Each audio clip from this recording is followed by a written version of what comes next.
Hello, everybody. Welcome to WD Carousel Podcast. My name's Crystal. And I'm Ian. And we are coming to you about Patreon. Patreon is a program that we are part of that we are looking to get sponsorship from you guys.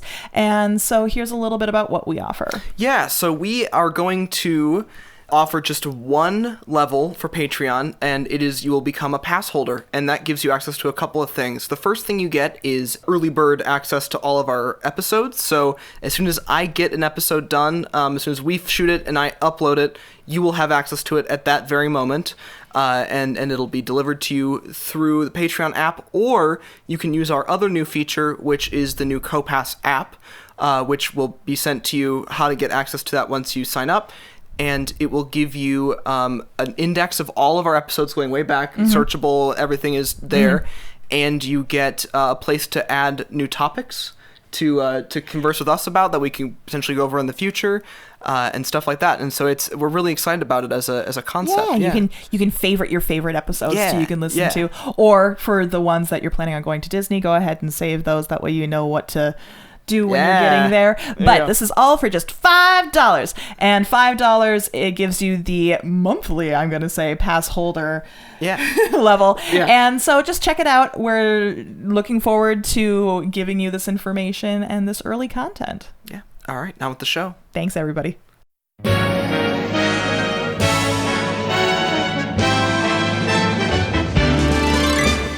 And hello, everyone. Welcome to the WD Carousel Podcast. My name's Ian. And I'm Crystal. And we're going to do a resort again. We're kind of jumping back on the resort bandwagon, and I'm excited. Did you miss us? We've only been gone for 2 weeks on this. Exactly. So, we're going to continue our theme of both the Deluxe resorts and the Magic Kingdom resort area.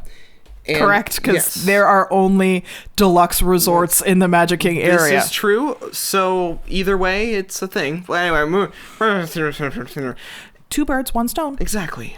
And so today we're going to talk about Wilderness Lodge. Correct. And Wilderness Lodge is one that, being from Minnesota and from the far north regions, looks exactly like everybody's house. Okay, so even though it is, yes, amazingly themed and beautiful, and it makes you feel like you are no longer in Disney, that's the problem to me. It feels like I'm back home.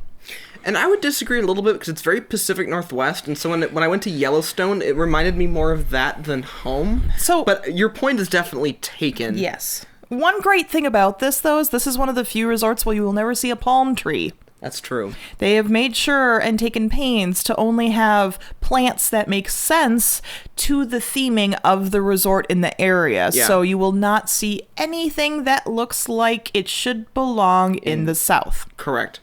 But before we dive more into that, let's just talk about the basics. Sounds good. Awesome. Back to basics. Back to basics. This place was opened in 1994, May 28th to be exact. Ooh. So it's not that old of a resort, right, timeline-wise, but it definitely has a historic feel to it. It's also one of the smaller resorts at 729 rooms, and being a deluxe, it is going to be pricey. Yes, indeed.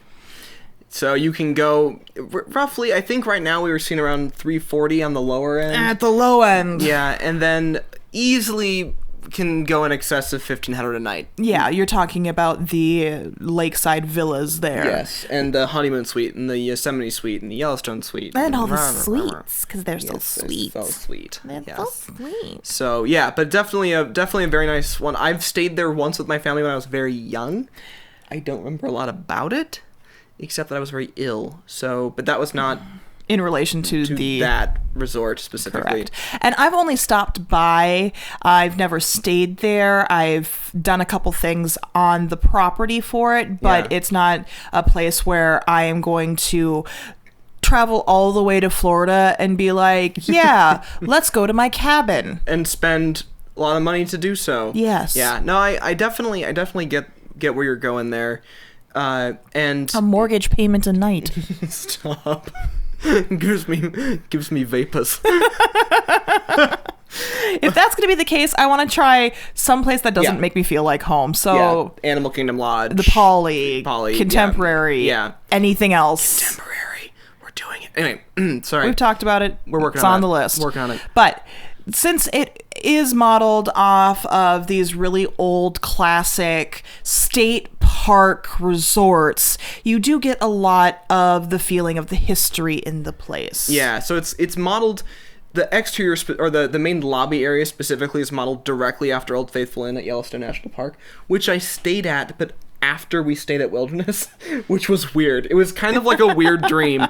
You go in and you're like, oh, this is like the thing, Inception. but it's like a real one. Yeah, so that was kind of weird, but definitely the Disney version is way more plussed than the one in the national park system. What? Though I would say versus a government-run park system. You know, but to be honest, Old Faithful Inn is actually pretty amazing considering, and it took a lot to make the Wilderness Lodge look more grandiose than that. So. Well, I mean, having a 7-story open entryway helps. It helps a lot.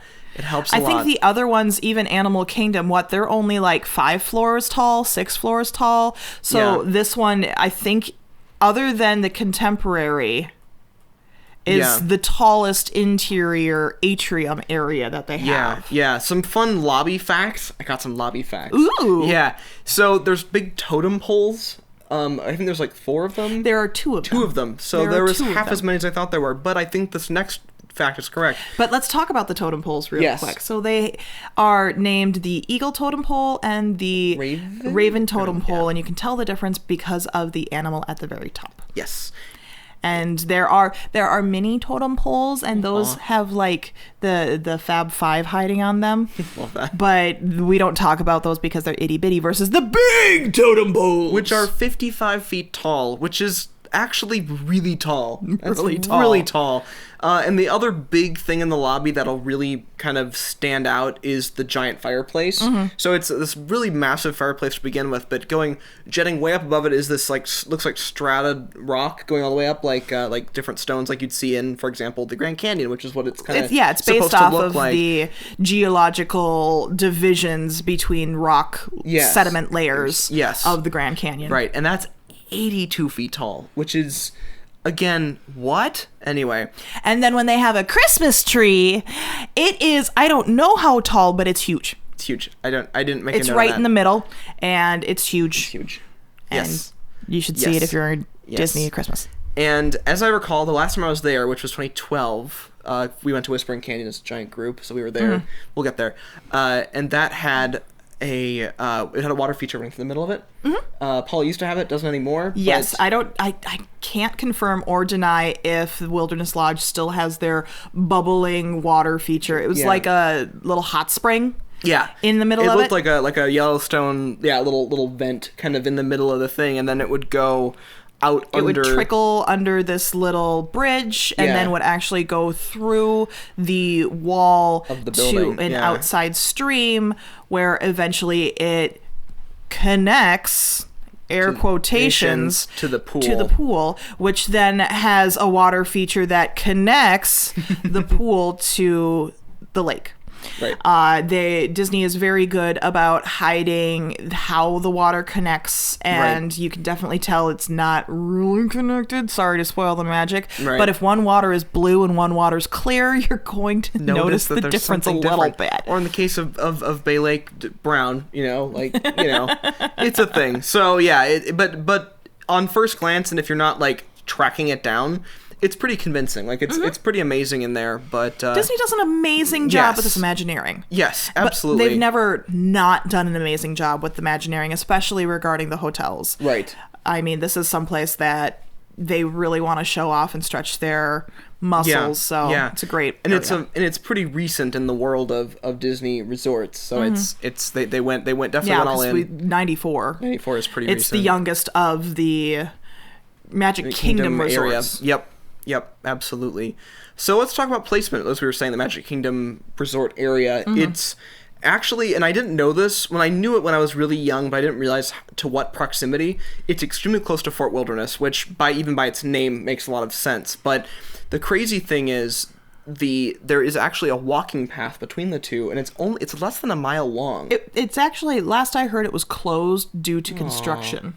Okay, so there used to be a walking path between the two of them that historically would connect the two, and you could either rent a bike and bring your own or whatever and ride it, or you could walk between the two. Or you could take a boat. And that's the other thing is because of its location, it's got a boat dock down on Bay Lake, and you can take transport to both Magic Kingdom and Fort Wilderness. And while you're on the connection to Magic Kingdom, you might be able to see where the old river country was, where they're now starting to do construction for the new resort. Yes, that's right by Fort Wilderness. So you would probably go by it on the way out, and that's a very fascinating one to stop by. At the time of recording, there is construction going on for a new resort there. You will probably be able to see it on the boat ride to and from the Magic Kingdom.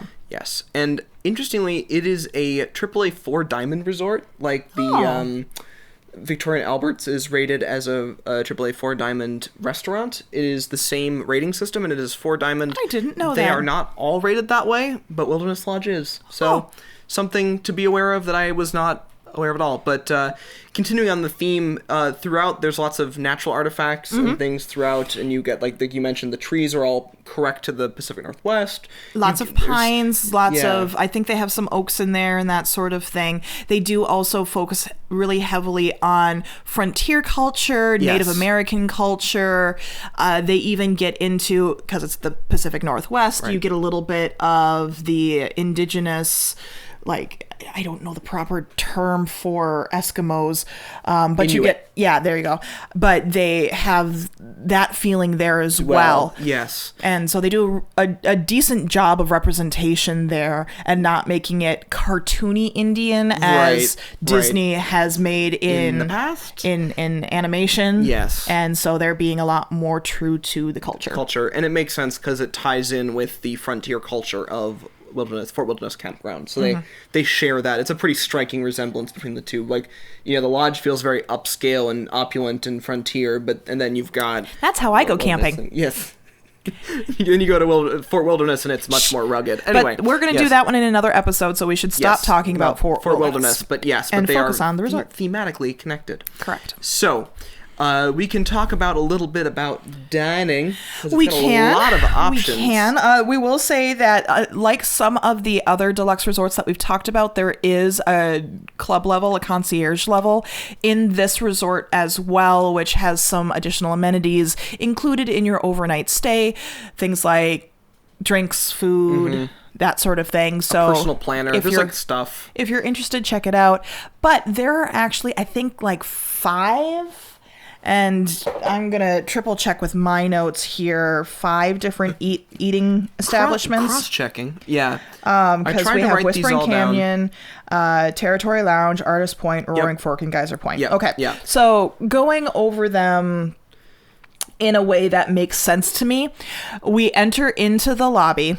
And you cross by Whispering Canyon Cafe. Which is sort of a joke. It's an oxymoron because at this point in time, there's nothing whispering about this. In fact, it's the main family casual dining establishment where they have a lot of entertainment going on with the cast members and the servers.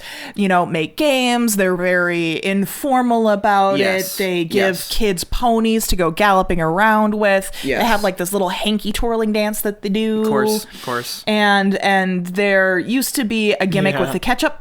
Yes. Now the ketchup, and I've eaten at Whispering Canyon Cafe twice. First time I've been once. Oh, I dropped my remote. It's okay. I'm so sorry. We're gonna ad-lib this. We're gonna ad-lib this. So it's definitely the family restaurant. So very, very, very casual. And one of the things they did is the table would never have ketchup on it. And all the food that they served definitely was food that you would want ketchup with. Yeah, fries, burgers. Exactly. The very standard ketchup fare. Yeah. And so you would be like, hey, to your server, hey, I could use some ketchup. And instead of just being like, yeah, I'll go get you some. They'd just be like, hey, we need ketchup over here. And then like every single person in the entire thing would bring you their ketchup, whoever had it. Yes. So they you'd end up purposely with had like 5 ketchup bottles, and then the game would continue. Somebody else would yell for it, and then you'd have to go and run it to a different table, which added to the chaos. It was sort of part of the core of the idea was to keep it just crazy all the time. So, you know. But they have tried to tone it down a little bit, because there has been noise complaints in the past regarding this. I love it. But it's also one of the few places in Disney where you have essentially the quote-unquote unlimited food, because they do the skillet foods. So breakfast and dinner, you can order a skillet and it's all you can care to eat, and they will keep bringing out those skillets, as well as they do the all-you-can-drink milkshakes, where I don't know how people can get more than one milkshake, but it is a possibility. If you want to have more than one milkshake, it's a place for it. It's a thing you can do. And then if we follow down the left-hand side, you end up going past this long hallway, which is kind of like the food row. Yep. And you go past Territory Lounge. And Territory Lounge is the bar-ish area. It's like open from like 5 till 10 or something like that. It's connected to Artist's Point. In the past, they've shared a lot of the same foods there, too. So if you're not able to get a reservation at Artist's Point, it is an option for you, as well as if you want a drink. There you go. Now Disney advertises Territory Lounge as small plates only, so I don't know what... They might have changed it, especially when they updated Artist's Point. Fair enough. Okay. Yeah, so you get... They go for like a very log cabin theme, and it's all craft wine, beer, coffee. This apparently they have craft coffee there. You know, sure. Trying to stay up all night at Disney. Woo! I mean, they do in Polly with the Kona and everything. Yeah, that's true. So... You know, sure. Something along those lines. It could lines. be a thing. Yeah. And then connected to that, kind of, is Artist's Point. Now, Artist's Point just went through a revamp, and it is now the character dining experience. And I am so happy. It didn't used to be, right? It was just a high-end signature dining place. Okay. But I'm so happy that they updated it, because the interior was definitely dated, and it looked like it was trying to be a 90s style high-end restaurant. Oh, heavens. And the food was definitely going downhill. And since the update, it is now the character dining experience with Snow White, some of the 7 dwarves, and even the evil queen. This is one of the few character dining where you can meet a villain. Wow. Now, she doesn't go table to table. She has her own little section off to the side, but you can definitely have a photo op with her and be able to interact where Snow White and a couple of the dwarves come around and, experience. And it is a prefix menu.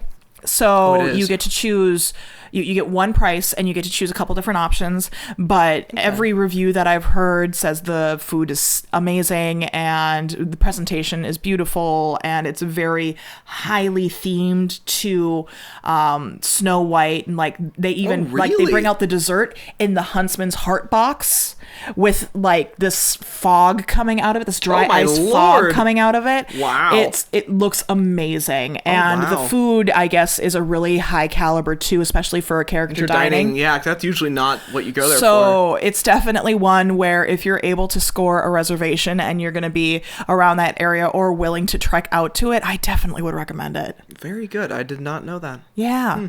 And then there is the quick service restaurant, which is right next to it. Mm-hmm. And they've updated that recently too. They've updated the menu, and it's pretty much standard quick service fare. Like the resort quick service fare is pretty standard. Or? Better quick service. Well, they have some standard stuff, but then they also have some individual stuff. Like you can get Tonga toast at the Poly, and then you can get the beignets at New Orleans, and you can get specific stuff, the zebra domes, and all of that. So Roaring Fork is the quick service. They have their own options there as well. And then they just redid the pool bar into a really great bar and grill. Geyser Point? Yes. Yeah, and so Geyser Point does breakfast, lunch, and dinner now, and they advertise it as being like a lake view too. So you're seeing the pool, and you're seeing these big bay windows out over the lake. No, it's not. That's not windows. It is open. Is it totally open outside? Oh, open. Wow. Yeah. So, and that was not when I was there last. No it was protection not from the elements for you. Excellent. Do not go there during a hurricane. Good to know, because that was never the way it was when I was there previously, either in 2012 or 2000. And So yeah, that sounds exciting. It seems like there was a lot of dining options in comparison to some other of the resorts. It is actually a really good dining option as well. I've had a lot of people say that their bison burger at Geyser Point is one of the best burgers on all of Disney World property. Well, that's good to know. And when you're talking about a bison burger, for those of you who are familiar with bison, it's a rather lean meat. It can be a little dry, but I guess this is like super juicy and tasty and flavorful. And so it's a really good option. Now, Geyser Point, you do need reservations to actually sit in the bar and grill area. Okay. But they do also have a quick service window if you wanted to take it and go to the pool or to a table near the geyser or whatever. By the way, there's a geyser. We should mention that. So because we're talking about Geyser Point. And I do not, and the problem is it's every hour. There we go. Perfect. So yeah, hour on the hour there is, and it looks alarmingly like Old Faithful, surprisingly enough. And so it just... Every hour you go on the top of the hour and it shoots up in the air like a geyser. Yeah, steam, water, all of that. It's a safe distance away, so you can't be scorched by it, but it's still amazing to be like, oh, that's cool. Yeah. It's just like a little tiny mini walk on a boardwalk out from the main area. So it's, of all of the deluxe resorts, I feel like it's one of the most interesting to just like walk around. I mean, obviously besides like Animal Kingdom, but you can walk around and it's got a really unique, like, well put together vibe no matter where you walk around. The actual back there. Property is a lot more detailed than some of the others. Which is sad because I don't really like that theming. Because it's like home. Well, I mean, it's amazing theming, don't get me wrong. This is one of the top when it comes to Disney themes for a resort. Just not my cup of tea if I'm going to be spending the money to go down Disney. Yeah, absolutely. And then in addition to the beautiful walking trails, they also have a separate area for DVC properties. Ooh. And they actually have 2 DVC areas that are located on the same Wilderness Lodge property. Which is crazy. So the first one came out right around, like, not that long after the thing opened. So the first one was just the villas. They just called them the villas. And later on, they updated it to be called Boulder Ridge Villas because it was getting confusing. So they announced it in 98, and it came out in 2000. That was when the first guests started to stay there. I don't know a lot about it. It's just villas. It's not like anything beyond just like a property. Yeah, I mean, they have the standard studio, 1-bedroom, 2-bedrooms. Yeah. They have the standalone big villas too. Gotcha. And those are more in the Copper Creek area, which is the second DVC expansion that opened recently, so 2017. And they have the regular villas and the cabins. And the cabins are these standalone specialty buildings. Think a lot like the Polly's on the lake buildings, but these ones I think are more beautiful. I'm sure they're not very much money, right? No, in comparison to the Poly villas versus these cabins, I would stay at one of these cabins hands down before, because it is gorgeous. You're talking full slabs of stone. You're talking there are individual hot tubs on the balconies for each unit overlooking the lake. You're talking fireplaces. You're talking just vaulted ceilings of gorgeousness. And I've said on here multiple times how this theming reminds me of home. That does not remind me of home. And that is so beautiful. If you can afford it, go! Do it. Do the thing. And so there's only 26 of those cabins. And then they also, for the Copper Creek villas and cabins, as part of that expansion, they also took the original South Wing building of the original resort and converted that into an additional 158 DVC villa units. There you go. Something like that. Whatever you call it. So, I mean, there's quite a bit of DVC options there, but if you're not DVC, you can still rent the rooms out. It's just going to be expensive through Disney because you're getting full kitchens, you're getting multiple bedrooms, you're getting all the extra amenities, a washer, dryer that come in units. So just beware if you are deciding that you want to take that step. You're getting all of these perks with a dollar amount attached to them. Yes, absolutely. So that's I'm trying to think of anything else I've got. I mean, the pool is a pretty standard pool. Yeah. They do have a slide coming off of what looks like a little bit of a waterfall, which is kind of neat, but it's not the most thrilling of all of the pools in Disney. If you want our summary of all the pools in Disney, check out that episode that we did. The hot tubs, I think, are kind of neat because those are... They kind of have for like a theming after they went the hot spring kind of hot spring area, so they're irregularly shaped and there's multiple right next to each other, so if one has one party in it, you feel like having a little bit more of a separate gathering, low-key operation. You can move over there if kids are in one and you just don't want to deal with it, go to the other one or something like that. Right. But then there's also a smaller DVC pool as well, which is standard. They do have some basic shopping, but it's not anywhere near like the Grand Floridian where they have multiple stores with multiple options. You have the basic mercantile, and that's about it.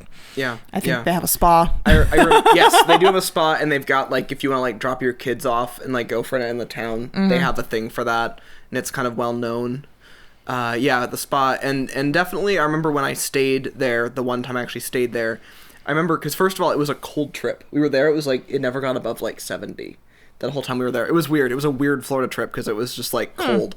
But I remember we never really got in the pool because it was chilly enough where we didn't really need to. But I remember looking at it and being like, okay, it's cool. And I remember it being like, I really enjoyed, the theming was very like comfort food. Like it felt like everything looked really cool back there with all the rocks. Like home. Right. Like, but it was like very cool with the rocks and the waterfall going over the edge of it and stuff. And that was cool.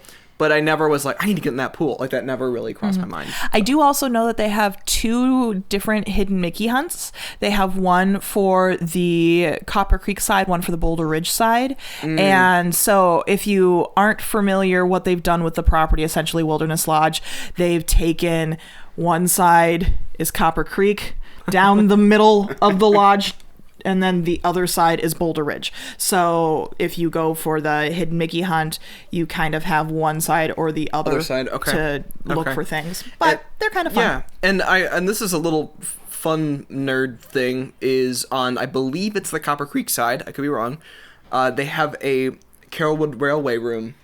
Oh, yes. And so they have like little some artifacts from Walt Disney's love of trains. They actually have 2 of the train cars from Disney's original collection. Like, it drove around his backyard. Yeah.